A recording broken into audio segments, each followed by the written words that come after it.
ಈಗ ಪ್ಲೀಸ್ ಯಾಕಂತ ಹೇಳಿದ್ರೆ ಅವರು ಕೆಪಿಸಿಸಿ ಮೆಂಬರ್. ನಾನು ಇನ್ನೊಂದ್ಸತಿ ರಿಪೀಟ್ ಮಾಡ್ಬಿಡ್ತೀನಿ. ಪ್ಲೀಸ್ ಹೇಳಿ. ಅವರು ಉಬೇದುಲ್ಲಾ ಶರೀಫ್ ಅವರು ಮುಸಲ್ಮಾನ್ ಮುಖಂಡರು ಅಲ್ಲ, ಓಕೆ, ಕಾಂಗ್ರೆಸ್ ಮುಖಂಡರು ಅಲ್ಲ.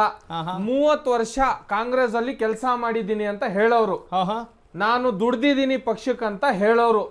ಇದೇ ಉಬೇದುಲ್ಲಾ ಶರೀಫ್ ಅವರು MP ಎಲೆಕ್ಷನ್ ಅಲ್ಲಿ ನನ್ನ ಪಕ್ಷದ ಕ್ಯಾಂಡಿಡೇಟ್ ಏಜೆಂಟ್ ಆಗ್ತಾರೆ, ನನ್ನ ಹತ್ರ ಪ್ರೂಫ್ ಇದೆ, ಅದು ಯಾರು ನಾವು ಸೈನ್ ಹಾಕಿರೋ ಅಂತದಲ್ಲ, ರಿಟರ್ನಿಂಗ್ ಆಫೀಸರ್ ಸೈನ್ ಹಾಕಿರೋದು. ಆವಾಗ ಜಮೀರ್ ಅಹಮದ್ ಖಾನ್ ಅವ್ರಿಗೆ ಹೇಳಿ ಕಳ್ಸಿದ್ರ ಸರ್ ಆ ಪಕ್ಷಕ್ಕೆ ಹೋಗಿ ಸಪೋರ್ಟ್ ಮಾಡಿ ಅಂತ? ಆವಾಗ ಕಾಂಗ್ರೆಸ್ ನಿಮ್ ಕೈ ಬಿಟ್ಟಾಗ ನಮ್ ಪಕ್ಷ ಬೇಕಿತ್ತು. ಕೇಳಿ, JDS ನ ರಾಜು ಗೌಡ ಅವರು ಕೂಡ ಇನ್ನು ಕೆಲವೇ ಕ್ಷಣಗಳಲ್ಲಿ ನಮ್ ಜೊತೆ ಫೋನ್ ಜಾಯ್ನ್ ಆಗ್ತಾರೆ, ಕನೆಕ್ಟ್ ಮಾಡ್ತಾರೆ. ಎಸ್ ಸರ್, ಹೇಳಿ. ಆವಾಗ ಜಮೀರ್ ಅಹಮದ್ ಖಾನ್ ಅವರು ಇವ್ರಿಗೆ ಹೇಳಿದ್ರ, ನೀವು 30 ವರ್ಷ ಕೆಲಸ ಮಾಡಿದೀರಾ, ಈಗ ಸಾಕಾಗೋಯ್ತು, ಈಗ CM ಶಾಬಾಸ್ ಖಾನ್ ಜೊತೆ ಹೋಗಿ ಅಂತ ಹೇಳಿದ್ರ? ಅಥವಾ ನಿಮ್ಮ ಅವಶ್ಯಕತೆಗೆ ಬಳಸ್ಕೊಳ್ಳೋ ಅಂತ ಪಕ್ಷ ಕಟ್ಟಿದ್ದೀನ ನಾನು? ಇಲ್ಲ, ನಿಮ್ಗೆ ಯಾವಾಗ ಬೇಕು ಅವಾಗ ಬಳಸ್ಕೊಳ್ಳಕ್ಕೆ, ಯಾವಾಗ ಬೇಕು ಅವಾಗ ಬಿಡಕ್ಕೆ ಇದನ್ನ ನಾವು ಮುಸಲ್ಮಾನರ ನಮ್ಗೇನ್ ಟಿಶ್ಯೂ ಪೇಪರ್ ಅಂತ ಅನ್ಕೊಂಡಿದ್ದೀರಾ ನೀವು? ಸತ್ಯ ಹೇಳಿದವರು ಉಮರ್ ಶರೀಫ್ ಅವ್ರು ನಮ್ಗೆ ಸ್ವಲ್ಪ ಖಾರವಾಗಿ ಅವ್ರು ಏನ್ ಹೇಳಿದ್ರು, 2 ಪೈಸನ್, ಒಂದು ತಿಂದ್ರೆ ಇಸ್ಪಾಟಲ್ ಸಾಯ್ತೀವಿ, ಒಂದು ಸ್ಲೋ ಪೈಸನ್ ಕಾಂಗ್ರೆಸ್, ಇದು ಸ್ಲೋ ಪೈಸನ್.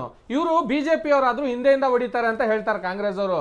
ಇವರು ಹೊಡಿಯೋದನ್ನ ನಮ್ಗೆ ಕಾಣಿಸೋದೇ ಇಲ್ಲ ಸರ್. ಈಗ 4% ರಿಸರ್ವೇಶನ್ ಫಸ್ಟ್ ನಮ್ಗೆ ದೇವೇಗೌಡಜಿ ಅವರು ತಂದ್ಕೊಟ್ರು. ಈ ರಾಜ್ಯಕ್ಕೆ ಕೊಟ್ಟಂತ ಕೊಡುಗೆ, ಈ ದೇಶದ ಪ್ರಧಾನಿ ನಮ್ಮ ರಾಜ್ಯ ಕೊಟ್ಟಂತ ಕೊಡುಗೆ ಅದು. ಇದನ್ನ ನಾವು ಮರೆಯಕ್ಕಾಗಲ್ಲ. ಯಾಕಂದ್ರೆ ಅವರು JDS ಅಲ್ಲ, ಅವರು JDS ಬಿಟ್ಟು BJPಗೆ ಹೋಗ್ಬಿಟ್ರಲ್ಲ ಸರ್, ಜೊತೆಗಾಗ್ಬಿಟ್ರಲ್ಲ ಅಂತ ಆ ಮತ್ತು ವಿಚಾರ ಅಲ್ಲ ಸರ್. ಇಲ್ಲಿ ಯಾರು ಒಳ್ಳೆ ಕೆಲಸ ಮಾಡಿದ್ದಾರೆ, ಸಿದ್ದರಾಮಯ್ಯ ಅವ್ರು ಒಳ್ಳೆ ಕೆಲಸ ಮಾಡ್ತಾ ಇದ್ರೆ, ಮುಂಚಿನ ಸರ್ಕಾರ, ಇದಕ್ಕಿಂತ ಮುಂಚೆ ಕಟ್ಟದಂತ ಸರ್ಕಾರದಲ್ಲಿ ಸಿದ್ದರಾಮಯ್ಯನವ್ರನ್ನ ನಂಬ್ತಾ ಇದ್ರು. ಆದ್ರೆ ಈಗ ಕೈಗೊಂಬೆ ಆಗಿದ್ದಾರೆ ಸಿದ್ದರಾಮಯ್ಯ ಅವರು. ಅವ್ರ ಕೈಲಿ ಶಕ್ತಿ ಇಲ್ಲ.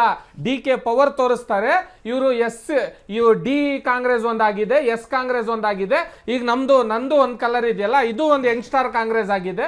ಈ ತರ ಮಾಡ್ಕೊಂಡು ಇವರು ನಮ್ದು ಯಂಗ್ಸ್ಟಾರ್ ಕಾಂಗ್ರೆಸ್ ಇದು. ಯಾಕಂದ್ರೆ ಕಾಂಗ್ರೆಸ್ ಅಂದ್ರೆ ಒಂದು ಗ್ರೂಪ್ ಅಷ್ಟೇ, ನಮ್ ಜನ ತಿಳ್ಕೊಂಡಿರೋದು ಪಕ್ಷ ಅಂತ ಹೇಳಿ. ದೇವೇಗೌಡರು ಒಳ್ಳೆ ಮಾತನ್ನ ಹೇಳಿದ್ರು, ಅದ್ರ ಬಗ್ಗೆ ಮಾತಾಡ್ತೀನಿ.